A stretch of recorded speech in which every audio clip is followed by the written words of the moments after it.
Para a meditação desta noite, abra sua Bíblia comigo. Segunda carta aos Coríntios, capítulo 13, verso 5. Segunda carta aos Coríntios, capítulo 13, versículo de número 5. Se você pode colocar-se em pé, faça isso. A fim de demonstrarmos reverência à palavra do nosso Deus. 2 Coríntios, capítulo 13, verso 5. Examinai-vos a vós mesmos se permaneceis na fé. Provai-vos a vós mesmos, ou não sabeis quanto a vós mesmos que Jesus Cristo está em vós, se não é que já estáis reprovados. Pai, nós temos Tua palavra aberta diante de nós, e nós confiamos que o Teu Espírito Santo nos ajudará, a fim de examinar o nosso próprio coração, a nossa própria vida, e de forma que, havendo entre nós aqueles que ainda não conhecem a tão grande salvação em Cristo, possam ser convencidos pelo Teu Espírito Santo por meio da Tua palavra nesta noite. Ajuda-nos, nós te rogamos, e confiamos no ministério do Teu Espírito, pois o rogamos em nome de Cristo, nosso Salvador. Amém. Podem se assentar. Examine-se a si mesmo. Eu quero justificar este título, não só pelo texto que lemos, mas demonstrando-lhe a importância de fazermos isso. E antes de adentrar naquilo que eu quero dizer-lhes com base nesse texto nessa noite, eu lhe convido a abrir a sua Bíblia comigo no capítulo 7 do Evangelho de Mateus. Mantenha a sua Bíblia aberta neste texto, Mateus, capítulo de número 7. Algumas verdades ditas pelo Senhor no final desse capítulo, que são preciosas para isso que pretendemos nessa noite. O Senhor começa dizendo, no verso 17, que toda árvore boa produz bons frutos e toda árvore má produz frutos maus. Você sabe o que é fruto? Às vezes nós nos confundimos com o que realmente é um fruto. O fruto, agora tratando de botânica, tratando daquilo que nós conhecemos na natureza, é aquilo que protege a semente. Qual o objetivo do fruto? E, dentre os frutos, alguns nós utilizamos como frutas. Você se alimenta deles. Mas qual é o principal objetivo de um fruto? Um só: proteger a semente, para que a semente então resista às intempéries, possa se desenvolver, crescer, em alguns casos cair do pé, literalmente, como temos o nosso piqui aqui, não é? Há um fruto por fora dele, por fora daquilo que nós roemos, não é? Que é a própria semente. Então, quando cai no chão, ele se apodrece e já serve do adubo para que aquela semente germine. Mas o fruto, o objetivo principal dele é proteger a semente e realmente fazer com que a semente frutifique em outras da mesma espécie. Isso é fruto. É aquilo que se usa, então, aquilo que protege a semente e que faz com que essa semente frutifique. Em nós, o que é esta semente? A palavra de Deus, a vida que Ele nos deu, a vida eterna que Deus nos deu. O que é o fruto que protege a semente e que faz frutificá-lo? A nossa vida. Eis aí a questão que Jesus está dizendo. Quando Ele nos diz que pelos seus frutos os conhecereis, Ele está dizendo, se há a semente certa ali, se a semente de Deus está presente naquele coração, gerando vida eterna, o fruto que a protege, que a faz germinar, se manifestará. É impossível que isso não aconteça. E ele continua dizendo, e ele diz isso no verso 20, pelos seus frutos os conhecereis, para então nos dar dois exemplos claros disso. Nem todo que me diz Senhor, Senhor entrará no reino dos céus, mas aquele que faz a vontade de meu Pai que está nos céus. Muitos me dirão naquele dia, Senhor, Senhor, não profetizamos nós em Teu nome não expulsamos demônios, em Teu nome não fizemos muitas maravilhas. Então lhes direi abertamente, nunca vos conheci, apartai-vos de mim, vós que praticais a iniquidade. Exteriormente parecia haver realmente a semente. Olhando exteriormente, parecia que a eterna semente estava ali. a semente de Deus. Mas aquilo que era vida, os frutos não estavam presentes. Muito pelo contrário, estava o tipo errado de fruto, a iniquidade. Quando Jesus, por exemplo, disse no verso 17, toda árvore boa produz bons frutos e toda árvore má produz frutos maus, ele não está dizendo que a árvore má produz frutos estragados e a árvore boa produz bons frutos no sentido que eles são comestíveis. A árvore má produz o fruto errado. Esse é o problema. Ela produz frutos. Iniquidade, não santidade. Então nós vemos que mesmo que o exterior diga algo, o Senhor diz que a vida, aquilo que deveria estar presente, não está, demonstra que é o fruto errado. Olha o segundo exemplo. Todo aquele que escuta estas minhas palavras e as pratica, assemelhá-lo-ei ao homem prudente que edificou a sua casa sobre a rocha. Desceu a chuva, correram rios, sopraram ventos, e combateram aquela casa e não caiu, porque estava edificada sobre a rocha. E aquele que ouve estas minhas palavras e não as cumpre, compará-lo-ei ao homem insensato que edificou a sua casa sobre a areia. Desceu a chuva, correram rios, assopraram ventos, e combateram aquela casa e caiu, e foi grande a sua queda. Agora, esse texto nos responde um fato. Talvez você pense o seguinte, que nós só podemos discernir se há o verdadeiro fruto de Deus no coração ou não, no final da vida. Quando então, lá na eternidade, nós descobrirmos se ali realmente havia fé em Jesus Cristo ou não, se aquilo realmente era fantasioso ou algo real. O que Jesus está nos dizendo é que as coisas não são assim. Nós podemos perceber se esse bendito fruto está presente numa vida hoje. De que forma? Pela sua conduta. Como se comporta um filho de Deus? E aqui Jesus dá um exemplo claro. Realmente, ser precipitado é a grande marca de um homem sem Cristo. Esses dois homens tiveram a mesma ideia, construir uma casa muito semelhante no mesmo lugar. Foram avisados dos mesmos perigos. Um deles rapidamente construiu a casa, ela estava pronta muito rapidamente. Possivelmente isso trouxe críticas ao outro morador. Por que a construção dele estava demorando e por que a construção dele era tão lenta? É porque ele estava preocupado com uma coisa: os alicerces. A casa precisaria estar construída sobre alicerces firmes para que aquilo que ele foi alertado não acontecesse com o seu lar. Ele levou mais tempo, investiu mais, teve mais trabalho e frutificou. Quando vieram os ventos e a chuva e o rio subiu, a casa do homem insensato foi levada, construída muito rapidamente, sem alicerces. Mas isso não abalou a casa do homem sensato, que havia feito as coisas como deveriam ser feitas. Sabe, Jesus está ensinando aqui que é identificável nesta vida, pela conduta das pessoas, quem pertence ao Senhor e quem não lhe pertence. É identificável pela conduta que nós adotamos, se a divina semente está em nós, gerando fruto ou não. Se somos ou não salvos pela nossa conduta, nós não esperamos a eternidade para isso. A nossa conduta demonstra isso.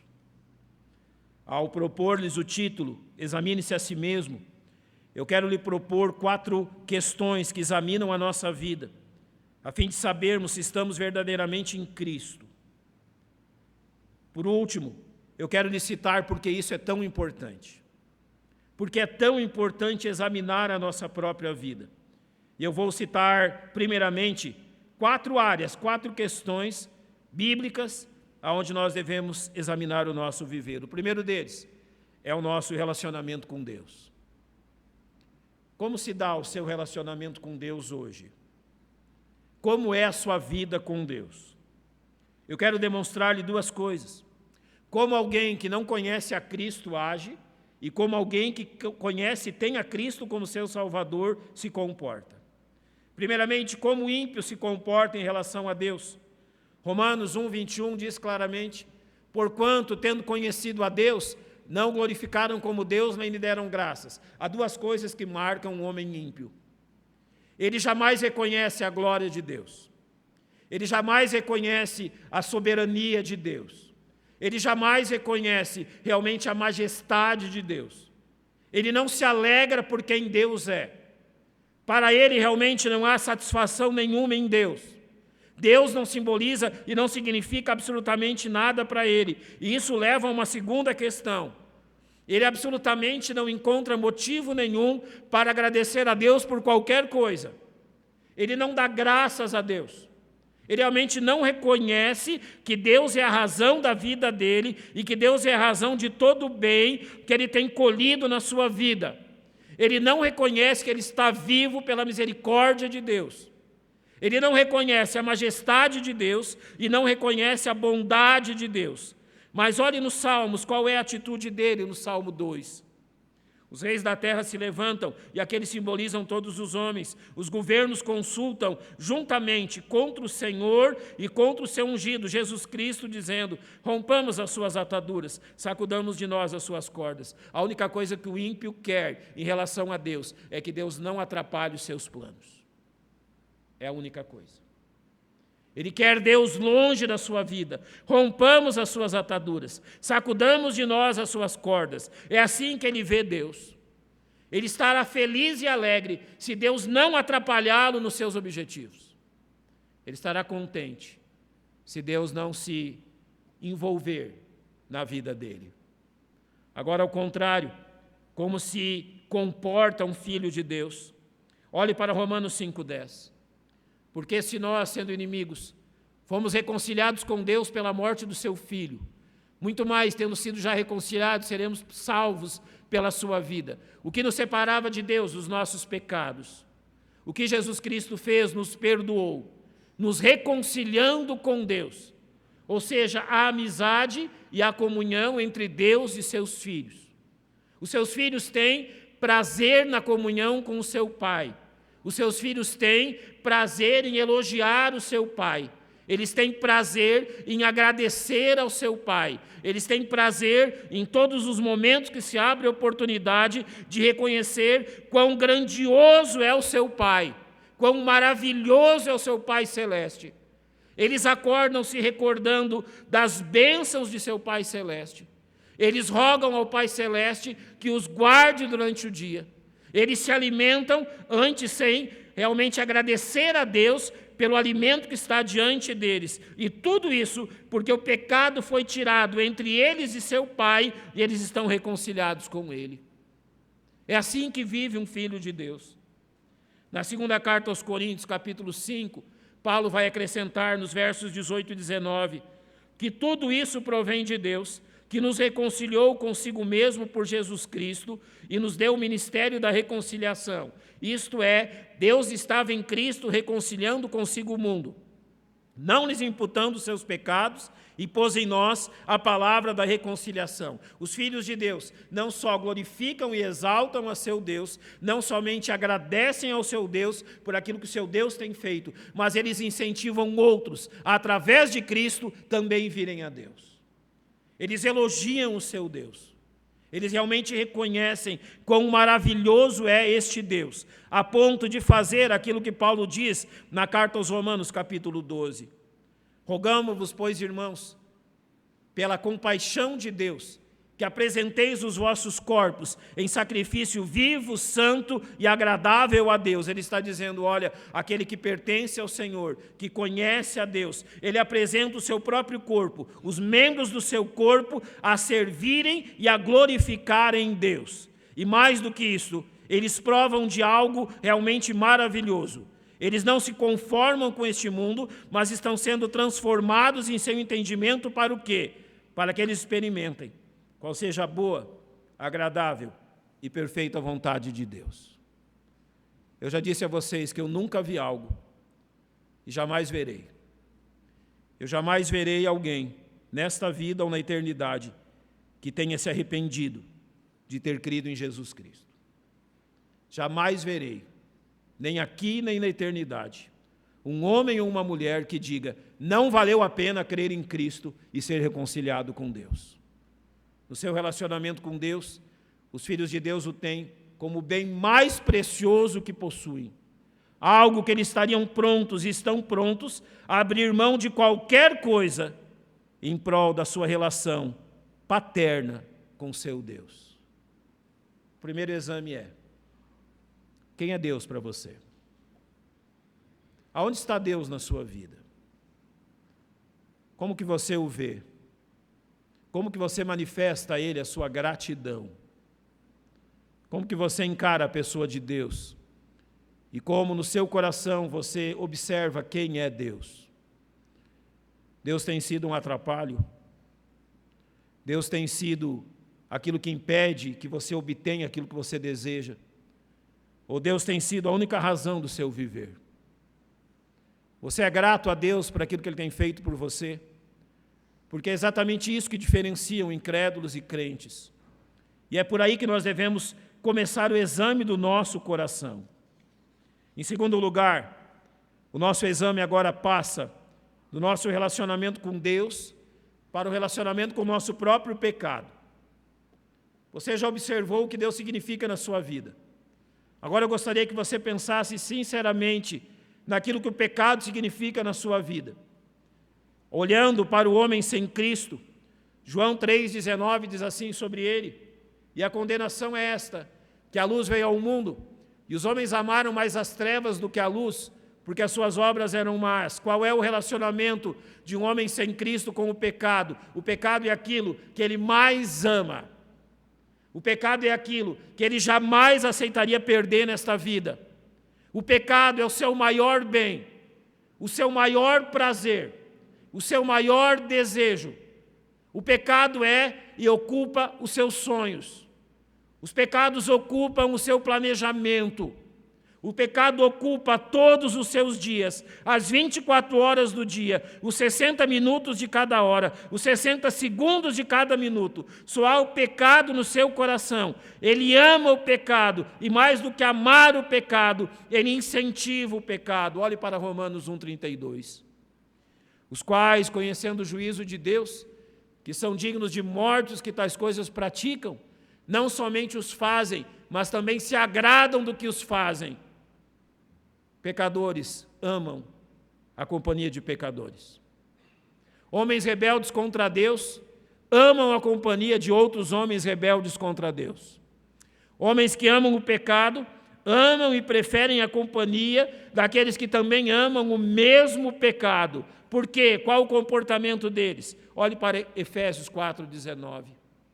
Os quais, havendo perdido todo o sentimento, se entregaram à dissolução para com avidez cometerem toda a impureza. Sabe o que é avidez? Avidez é o comportamento de alguém que nunca se sacia. O homem sem Deus jamais se sacia no seu pecado. Ele usa os seus recursos para saciar o seu coração, ele usa os seus recursos para financiar o pecado seu e de outros. Ele usa os recursos que ele tem para ter acesso ao pecado de todas as formas que ele pretende e imagina. Ele literalmente se entregou à dissolução. Ele está indo ladeira abaixo, sem freios, numa velocidade cada vez maior, e ele não está preocupado com isso.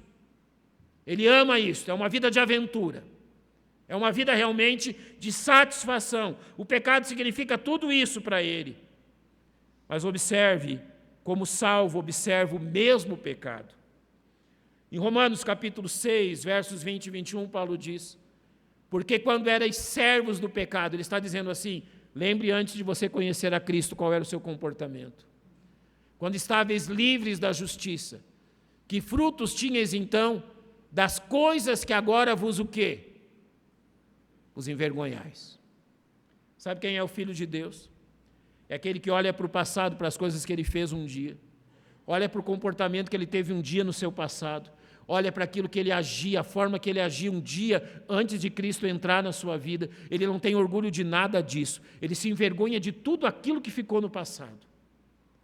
Ele não gosta de lembrar aquilo que acontecia no seu viver antes de ele conhecer a Cristo, porque ele se envergonha daquilo que o pecado um dia fez na vida dele. Ele tem vergonha realmente daquilo que o pecado um dia fez, e ele se lamenta por aquilo que o pecado faz. É difícil encontrar um filho de Deus que se orgulhe dos seus pecados.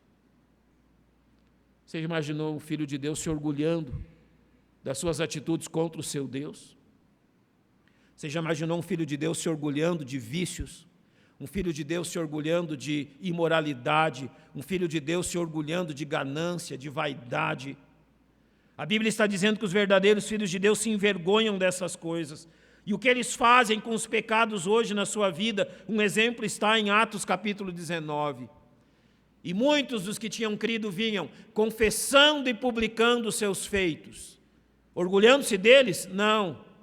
Se envergonhando deles, e demonstraram isso. Também muitos dos que seguiam artes mágicas trouxeram os seus livros, os queimaram na presença de todos, e feito a conta do seu preço, acharam que montava 50.000 peças de prata, isso era muito dinheiro. Eles simplesmente vieram e destruíram tudo aquilo que ligava-lhes ao pecado antes de Cristo entrar na vida deles. Aquelas coisas que nos causavam o pecado, que nos conduziam ao pecado antes de Cristo, nós simplesmente consideramos aquilo que Paulo fala aos Filipenses, é como realmente o esterco, é como algo sem valor, é como algo que não tem absolutamente nenhum valor para nós, e nós abrimos alegremente mão de tudo isso. Como que você se comporta com o pecado? Esse é o segundo exame. Como a forma que você lida com o pecado no seu coração? Você está cada dia mais atraído a ele? Ou você está realmente apressado em confessá-lo e abandoná-lo para que ele não esteja no seu viver? A terceira área de exame, se primeiro nós falamos do nosso relacionamento com Deus, agora nós invertemos o relacionamento de Deus para conosco. Como Deus trata seus filhos. Como é o relacionamento de Deus para com aqueles que verdadeiramente são os seus filhos. E agora eu vou inverter, eu vou começar primeiro pelos filhos de Deus. A palavra de Deus deixa muito claro em Hebreus capítulo 12, versos 6 e 7. Porque o Senhor corrige o que ama, e açoita qualquer que recebe por filhos. Se suportais a correção, Deus vos trata como filhos. Porque que filho há que o pai não corrija? Você verdadeiramente é um filho de Deus? Então me diga, Deus está disciplinando a sua vida? Deus disciplina os seus erros, os seus pecados? Deus disciplina quando você se afasta dele? Deus usa realmente da vara da disciplina a fim de que você se aproxime novamente dele? Em 1 Coríntios capítulo 11, os versos 29 e 30 nos dizem como Deus faz isso. Porque o que come e bebe indignamente, come e bebe para a sua própria condenação, não discernindo o corpo do Senhor. Então ele diz, por causa disto, há entre vós muitos fracos e doentes e muitos que dormem. A disciplina de Deus envolve a fraqueza espiritual. Isso é fácil, de certa forma, de analisar no nosso coração. Basta que você responda, você tem prazer nas coisas de Deus? Ou ler a Bíblia, orar e vir aos cultos é um peso? Você tem prazer em servir a Deus? Ou tudo aquilo que envolve qualquer coisa da sua igreja e do serviço ao Senhor é algo que você fica realmente esperando para logo vir, para que logo passe? Me livrei, completei a minha obrigação. Servir a Deus para você é um prazer ou uma obrigação? Como que você encara tudo isso? Porque isso pode significar que Deus está te disciplinando através da fraqueza espiritual. Infelizmente, o segundo estágio é terrível. Doença física. E aqui eu preciso sempre dizer aquilo que lhes repito. Nem todo crente que está enfermo por causa da disciplina de Deus. Mas mais crentes estão enfermos fisicamente por causa da disciplina de Deus do que nós imaginamos. Nós não julgamos isso, é Deus que sabe. Mas mais crentes estão enfrentando dificuldades na sua saúde como consequência da disciplina de Deus do que nós imaginamos. E, finalmente, muitos que dormem, muitos que partiram, já morreram. E é preciso aqui estabelecer o mesmo cuidado. Nem todos os crentes que morrem disciplinados por Deus. mas mais crentes morrem pela disciplina de Deus do que nós imaginamos. Muitos mais crentes partem desse mundo prematuramente por causa da disciplina de Deus do que nós pensamos. Então nós podemos pensar, olha, nisso Deus não quer o nosso bem, mas isso não é verdade. Hebreus 12:10 diz assim: porque aqueles, na verdade, por um pouco, falando de nossos pais, nos corrigiam como bem lhes parecia, mas este Deus, por que Deus nos corrige? Para nosso proveito, para sermos participantes da sua santidade. O que Deus quer ao nos disciplinar, que sejamos como Ele. O pastor da minha família está com 85 anos. Eu sempre uso esse exemplo a respeito dele, dizendo, e digo a ele muitas vezes, que o melhor plano de saúde deste mundo se chama santidade. Não há melhor plano de saúde no mundo do que ser um homem e uma mulher santa. Aos 85 anos, ele e a esposa provam disso. Não há melhor forma de vida do que a santidade. E através da santidade, Deus quer nos abençoar. E Ele nos abençoa através da sua disciplina. Você já provou da disciplina de Deus? Porque se isso jamais aconteceu, preste atenção em Hebreus 12:8. Mas se estáis sem disciplina, da qual todos são feitos participantes, sois então bastardos e não filhos. Se Deus não está preocupado com você, porque você não pertence a Ele.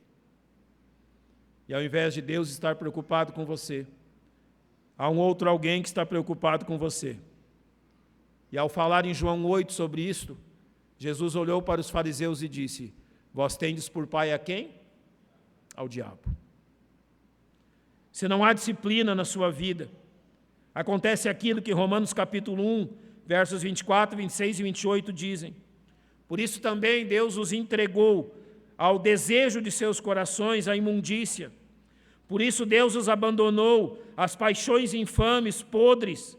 E como eles não se importaram de ter conhecimento de Deus, assim Deus os entregou a um sentimento perverso, destrutivo. Notem que Paulo diz: Deus os entregou, Deus os abandonou, e repete, Deus os entregou. Literalmente aqui aos homens sem Cristo, Deus tem dito, Ele abriu a porta, Ele abriu a porteira, há uma descida, há uma ladeira terrível diante deles, e Deus disse: é isso que vocês querem, então desçam a ladeira, cumpram a sua vontade, façam o que vocês quiserem, a vida pertence a vocês. Mas saibam algo, ao fim de tudo isso, vocês hão de prestar contas. O ímpio vive assim. E se isso não fosse suficiente, Romanos capítulo 2, versos 5 e 6 diz: mas segundo a tua dureza e teu coração impenitente, entesouras ira para ti no dia da ira e da manifestação do juízo de Deus. Sabe o que ele está dizendo? Hoje sobre os ímpios está a misericórdia de Deus.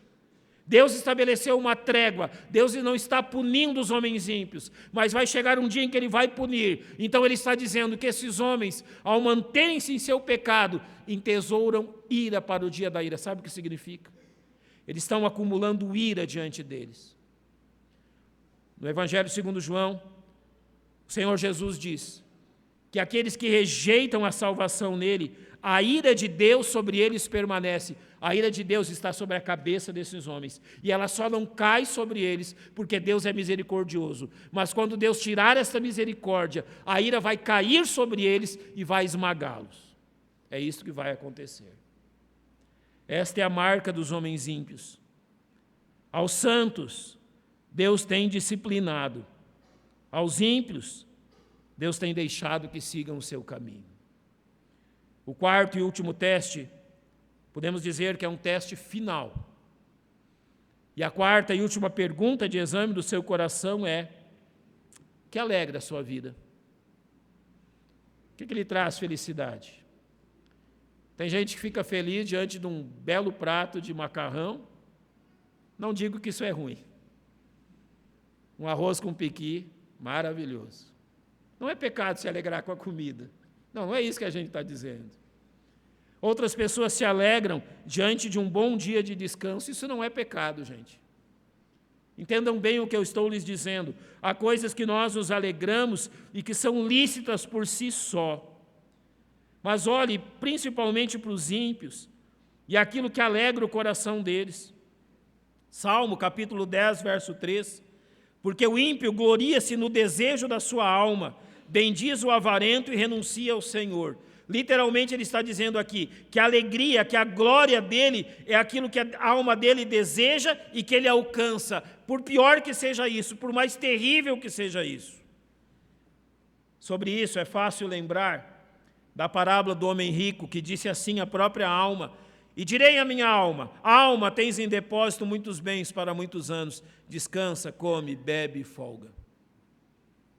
A tua alegria é essa? A tua alegria são as coisas desse mundo? Sua alegria é aquilo que pode ser conquistado nesse mundo? Saiba então que tudo aquilo que conquistamos nesse mundo também perdemos nesse mundo. Paulo disse a Timóteo: para esse mundo nada trazemos e dele nada levamos. Tendo sustento com que nos cobrimos, estejamos com isso o quê?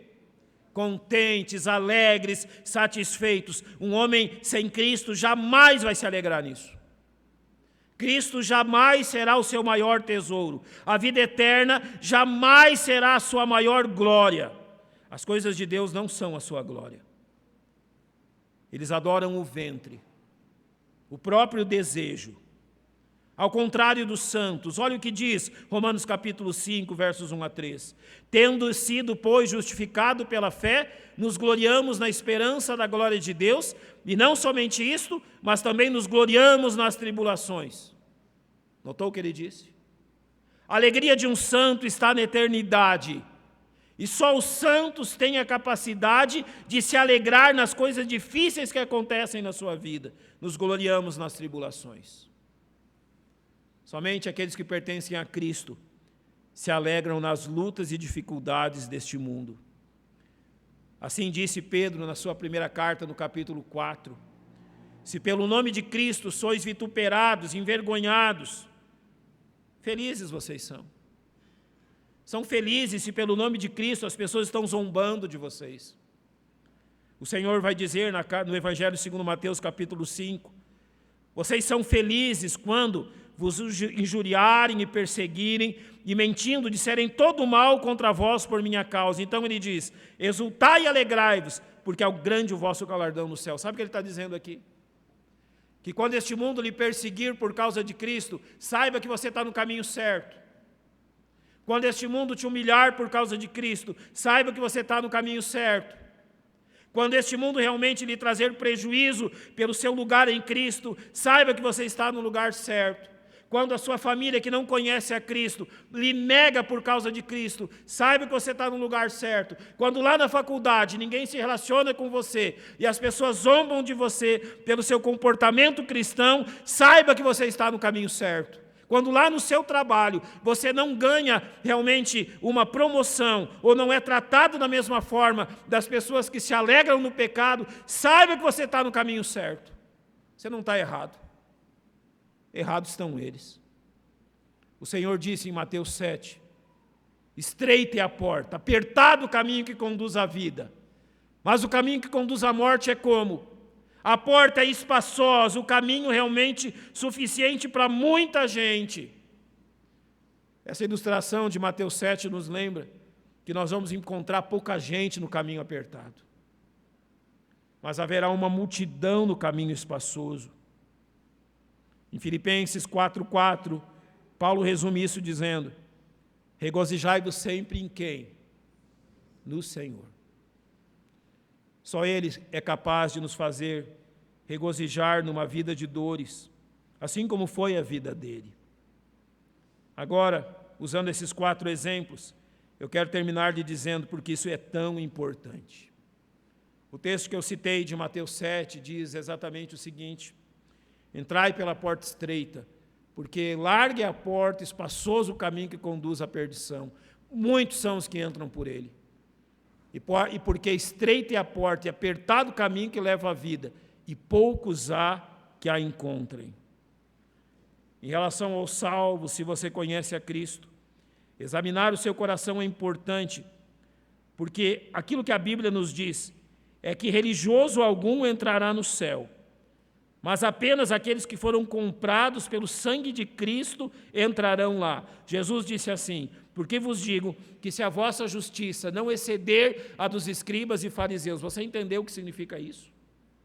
Os escribas e fariseus eram os homens mais próximos de Deus na mentalidade judaica daqueles dias. Ninguém conseguia ser tão bom como escribas e fariseus. E Jesus se volta para os seus discípulos, pessoas pobres, iletradas, simples, pessoas que não eram perto da sociedade, perto do que é um escriba e fariseu, e ele aponta para eles e diz: se vocês não forem melhores que eles, vocês não entram no céu. O que você acha que eles imaginaram? O que Jesus estava dizendo é: se vocês não tiverem a minha justiça, vocês jamais vão entrar no céu. Sabe por que a porta é estreita? Porque você precisa passar por ela sozinho e nu. Você não leva nada. Pela porta estreita passa apenas você, todo arranhado, lanhado, machucado. Chega destruído do outro lado. Ela é estreita. Não há como levar nada para o outro lado. Apenas você se salva. Mas ela é garantida. Absolutamente garantida. Em Mateus 7, no texto que eu li a vocês, homens estavam ali realizando grandes coisas por Cristo. Profetizamos nós em teu nome expulsamos demônios, fizemos maravilhas, e o Senhor simplesmente diz a eles: olha, religiosos, eu nunca conheci vocês. Na sua religiosidade de pecado e da prática do pecado, eu jamais os vi. E é por isso que nós temos que concordar sobre algo. A vida daqueles que andam pelo caminho estreito deve e tem que ser caracterizada pela santidade. E sem essa marca, não há como dizermos que andamos no caminho certo. Hebreus 12, 14 diz assim: segui a paz e a santificação, o quê? Sem a qual? Gente, ninguém é muito sério. Ninguém quer dizer que não tem exceção. Ou você tem o tipo de vida certo e revela realmente que a divina semente está em você, produzindo fruto em você ou não. Mas agora preste atenção, aqueles que não são salvos por Cristo. Em 1 João 2, 16 e 17 é dito: porque tudo que há no mundo, o desejo da carne, o desejo dos olhos e o orgulho, não é do Pai, mas do mundo. Então ele diz: o mundo passa e o seu desejo. Você tem baseado a sua vida nesses desejos? Você tem se satisfeito nas coisas deste mundo? Saiba que apenas aquele que faz a vontade de Deus é que permanecerá para sempre. Em Hebreus 9, 27 é dito algo muito sério sobre isso. E como aos homens está ordenado morrerem uma vez, vindo depois disso aquilo que eles mais temem, o juízo. É isso que eles esperam. Enquanto realmente não tem Cristo, é o juízo que lhes aguarda. E por isso em Lucas o Senhor claramente lhes diz o que devem fazer. Disse-lhe um: Senhor, são poucos os que se salvam? E ele respondeu: esforçai-vos para entrar pela porta estreita, porque eu vos digo que muitos procurarão entrar e não. Você notou agora algo que está escrito aqui? Você sabe a diferença entre não poder e não querer? Há coisas que nós não queremos e há coisas que nós não podemos, mesmo querendo. Há aqueles que realmente quererão entrar, mas não do jeito certo, e por isso não podem entrar. Não é que eles não querem, eles não podem. Até que entrem do jeito certo, jamais poderão entrar. Por isso o Senhor convida: entrai pela porta estreita. Isto é um convite. E claramente ele diz no verso 14 de Mateus 7, apertado é o caminho que leva à vida, poucos há que a encontrem. Então ele diz: poucos há aqueles que o encontram. Qual a exigência? Eu vou terminar usando essa questão. Quanto custa a salvação de uma alma? Nada. Jesus Cristo morreu na cruz e pagou o preço completo do pecado. Basta que você creia nele. Quanto custa a salvação de uma alma, da sua alma? Tudo! Tudo que você ama, tudo que você preza, tudo que você é apaixonado, ligado, tudo que você não quer abrir mão. Se você entrará pela porta estreita, você deixará tudo do lado de cá. Mas o que receberá do lado de lá? A vida eterna. E uma companhia que, desde que eu a tive, aos 7 anos de idade, eu jamais quero abandoná-la e sei que jamais Ele me abandonará. Jesus Cristo estará ao seu lado por toda a sua vida. Eu não consigo imaginar como alguém pode passar por esta vida e caminhar nesta vida sem Jesus. Eu absolutamente não consigo imaginar como um homem pode andar nesta vida e ser satisfeito nessa vida sem ter Jesus Cristo ao seu lado. É algo absolutamente impossível, mas gracioso da parte dele. O Senhor quer perdoar os teus pecados e tornar-se o seu Salvador. Qual a única exigência? Que você creia nele, que você realmente crê em Jesus Cristo, confessando os seus pecados e abandonando a velha vida por uma nova vida. Você está disposto? Vamos fechar os nossos olhos, vamos orar.